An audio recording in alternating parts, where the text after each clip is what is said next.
En este arranque de semana, chicos y chicas, vamos a estar hablando también de algunas cuestiones vinculadas al género. Primero porque sobre finales de la semana pasada se conocieron datos respecto del funcionamiento del 144 en el marco y en el contexto de pandemia, pero también porque el próximo 25 de noviembre, ya de caras a esa fecha, se conmemora nuevamente el Día Internacional por la Erradicación Total de la Violencia contra las Mujeres. Por eso se van a estar realizando y concretando diferentes charlas virtuales con diferentes expositores, de los cuales también vamos a estar charlando en el transcurso de esta nota con nuestra próxima invitada. Para charlar respecto de algunos datos también de lo que mencionaba al principio de esta nota que se comunicó en relación a cómo funcionó el 144 en los últimos 8 meses en la República Argentina. Desde enero hasta el mes de septiembre de este año se recepcionaron un total de 81.677 comunicaciones a esta vía, el 144, de las cuales más de 22.700 requirieron y fueron derivadas a otro organismo para darle continuidad, para darle un seguimiento. Y vamos a aportar datos en relación a la participación de las dos provincias, tanto desde Santa Fe como de la provincia de Entre Ríos, en estas intervenciones. No solamente el llamado al 144, sino además la participación de otros organismos que tuvieron algún tipo de seguimiento tras la denuncia o tras el llamado de diferentes mujeres al 144. De estos 22.700, un 4% corresponden a llamados que se hicieron desde la provincia de Santa Fe, alrededor de 989 llamadas y comunicaciones, y de ese mismo total, de estas 22.700, aproximadamente un 1%, un total de 160 llamados se realizaron desde la provincia de Entre Ríos. Para hacer un análisis y un balance en realidad en cuanto al funcionamiento también de esta vía de comunicación que permanentemente se da a conocer y se visibiliza a través de los diferentes medios masivos de comunicación, ya está para charlar con nosotros aquí en ATP Silvina Calveira desde Red Alerta Entre Ríos para charlar de este, pero también de las charlas que ya se nos avecinan también, para las cuales también convocamos a la ciudadanía para que pueda participar. Silvina, ¿cómo estás? Muy buenas tardes para vos. Buenas tardes a ustedes y a toda la audiencia. ¿Coincidís conmigo en que ya 8 meses se puede hacer un balance respecto de cómo ha funcionado y las estrategias que ha puesto en práctica el Estado en relación a diferentes situaciones de violencia de género?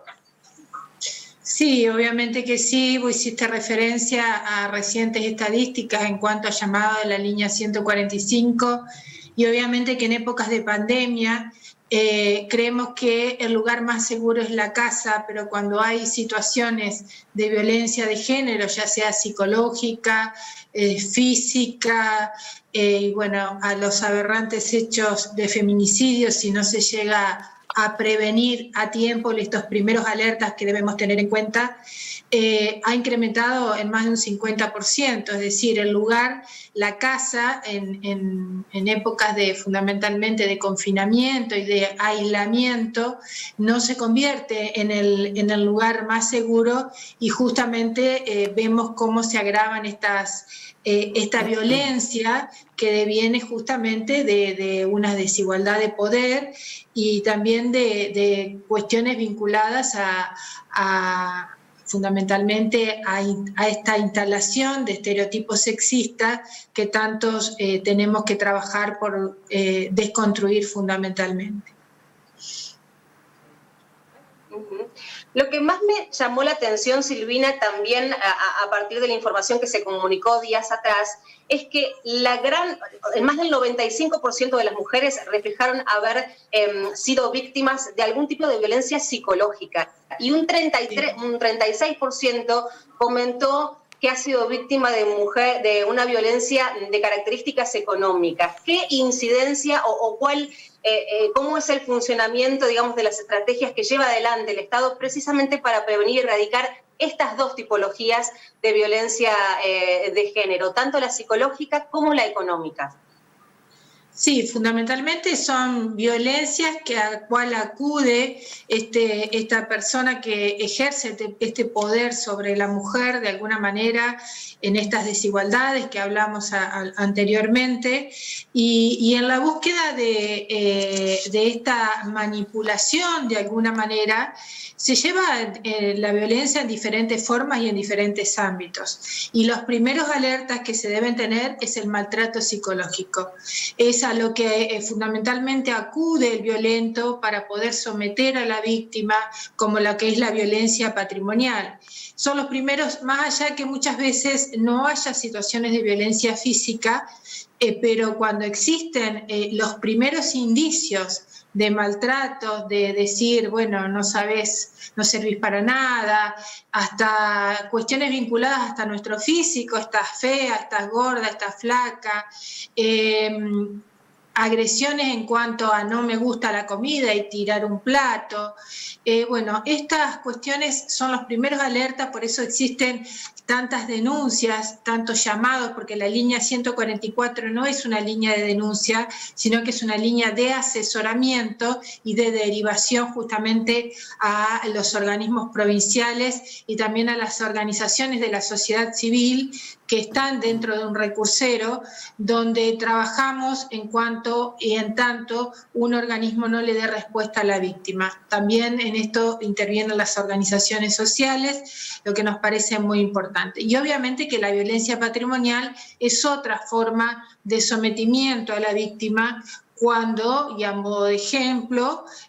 no tiene trabajo la mujer como cuestión base, no tiene dónde ir, dónde alquilar, y bueno, la someto en esto de no darles recursos para comprar incluso alimentos y recursos básicos para sus hijos, sus hijas, y a estas cuestiones fundamentalmente va el varón y utiliza esto para manipular y dominar y colocar en una posición de sometimiento de la voluntad de la víctima. Te preguntaba precisamente por la violencia económica, porque fue una de las características en el caso de femicidio de Fátima Acevedo. Quería consultarte, en el marco puntualmente de este femicidio, que se comunicó hace algunos días nada más también que será juzgado por juicio por jurados en la provincia de Entre Ríos en algunos meses, ¿cuál es tu parecer en este contexto y en esta situación concreta? ¿Qué opinión tenés al respecto? Sí, bueno, Fátima recibió distintas formas de violencia y una de ellas obviamente que la violencia patrimonial, pero lo más aberrante fue el feminicidio y la violencia física que ella estaba padeciendo, y en esto obviamente que el primer alerta que se tuvo que dar a conocer es la denuncia, el pedido de localización al primer momento de desaparición, porque si hacemos una evaluación del riesgo, era una víctima, una mujer que había padecido, una joven, una muy jovencita, situaciones de violencia, y que era una persona de alto riesgo para ser víctima de feminicidio. Y esto a la hora de hacer el pedido de localización, que se hubiera tenido que hacer enseguida, en forma inmediata, no se tuvo en cuenta. Y bueno, hoy lamentablemente tenemos este aberrante hecho que, bueno, ya está, va a haber fecha aproximadamente en poco tiempo para el juicio, y que apelamos que la sentencia y la condena sea real y efectiva. Silvina, la semana pasada hacíamos mención aquí en el programa de hoy de números duros de la provincia de Santa Fe respecto a homicidios, con un corte hasta el 2 de noviembre, y había dos datos interesantes, que hubo un incremento del 10% de femicidios este año y hasta el 2 de noviembre comparado con todo el 2018. Esto puede tener una respuesta en el confinamiento que hacías mención anteriormente. Y también del total de los homicidios a mujeres, un número alto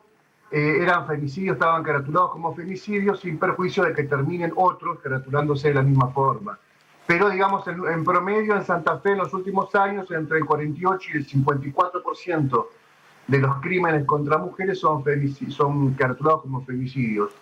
En Entre Ríos también, digamos, existe este porcentaje, esta característica, que más de la mitad de los femicidios a mujeres son femicidios en realidad.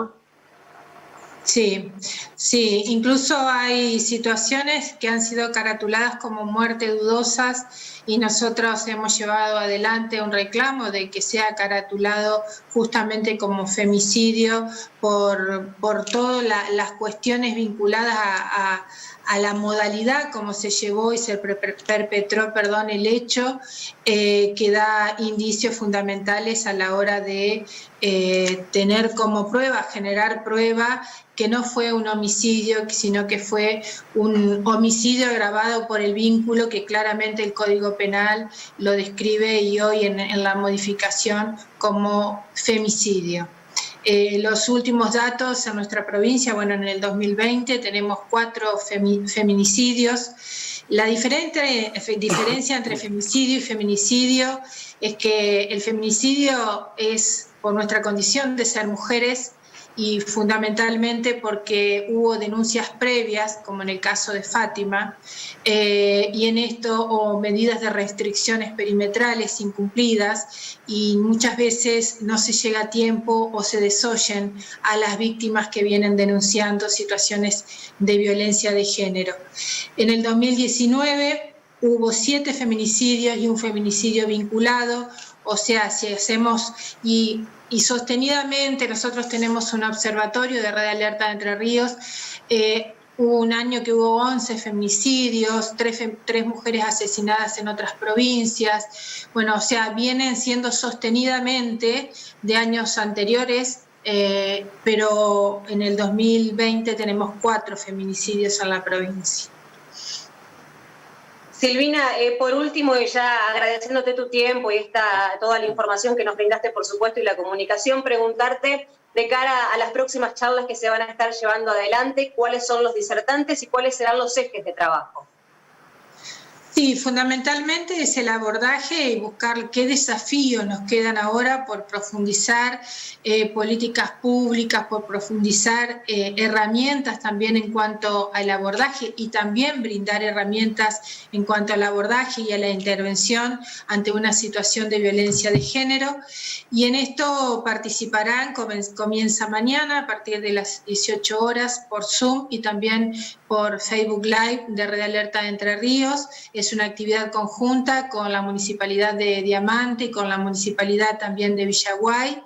y contaremos con la presencia de 4 psicólogas de la Ciudad Autónoma de Buenos Aires, quienes integran una colectiva, una asociación que es la colectiva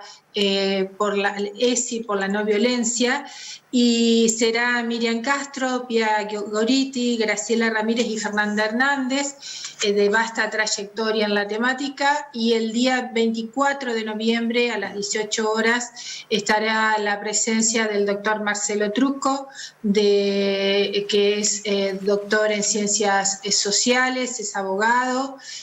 doctor en ciencias jurídicas y también es profesor en la Universidad de Rosario, en la Universidad de Buenos Aires, de Guatemala, y con muy vasta experiencia en lo que es la violencia de género y los derechos humanos. En esto también de convenios y tratados internacionales y también poder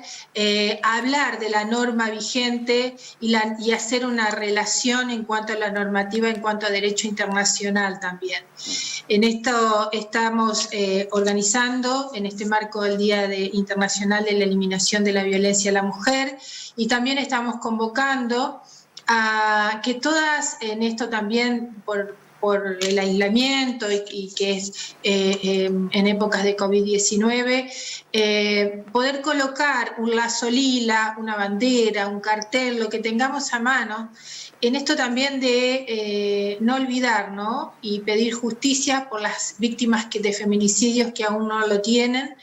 la memoria, sostener la memoria colectiva y este lazo o este cartel colocarlo en el frente de los domicilios y también en los lugares de trabajo y subir a redes sociales en caso que cada ciudadano o ciudadana así lo desee, poder compartir en redes sociales esta acción de alguna manera en homenaje a las que no están. Silvina, muchas gracias por tu tiempo, muy amable. No, gracias a ustedes, que tengan buenas tardes.